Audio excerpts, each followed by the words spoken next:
Hi everyone, this is William from the Headphone Experience, and tonight I'm here to give you my first impressions of the Burson Fun headphone amp. This is on loan to me from Burson. I've had it for about 1 day and have maybe about 3 hours of listening time on it. You can see it's relatively small. My understanding is it's made to fit into the drive bay of a computer. On the front here, you have your volume knob, 1/4-inch headphone out, and you have a mic in and another input.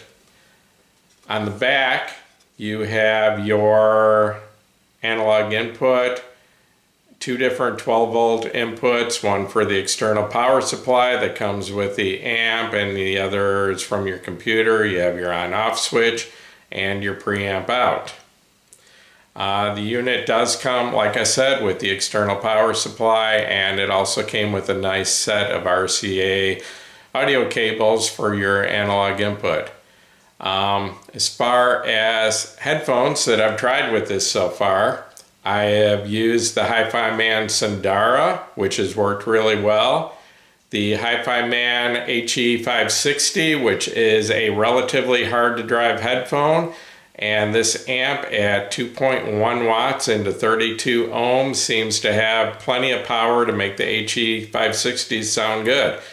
If they're underpowered, they can sound thin and lacking in bass impact. And as far as I can tell, like I said, I don't have a lot of time in on it, but this amp does seem to have enough power to drive the HE560s well. I also tried the Kennerton Valley, which is a relatively easy to drive headphone, and the super efficient Sony MDR-V700, which is about 112 decibels at 1 milliwatt, extremely efficient.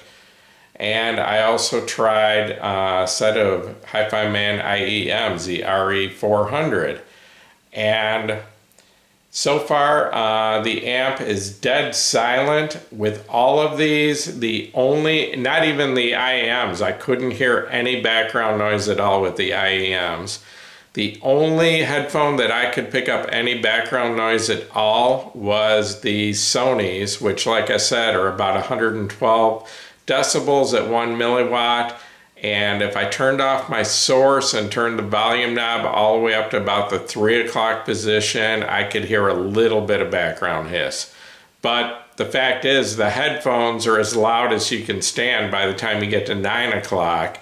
So the two are never going to overlap, and the slight amount of background hiss is never going to be an issue because you can't listen to them that loud. With the other headphones, no background hiss at all. My first impressions on the sound, it's very clean and detailed. Like I said, dead silent background. I would say, in my opinion, this amp is slightly on the warm side of neutral, just a little, not a lot. Just it has a nice solid bass, just a little bit of warmth to the sound of it. Has good bass and treble extension. The soundstage seems to be good, plenty of width. Not really sure about the depth yet, but it's definitely not bad. Takes me a little time to pick up on the depth of the soundstage. The sound is it's clean, it's smooth, it's non-fatiguing, and I'm not hearing any harshness at all. Burson did send me 2 extra sets of op amps. I guess they're pretty easy to swap in this.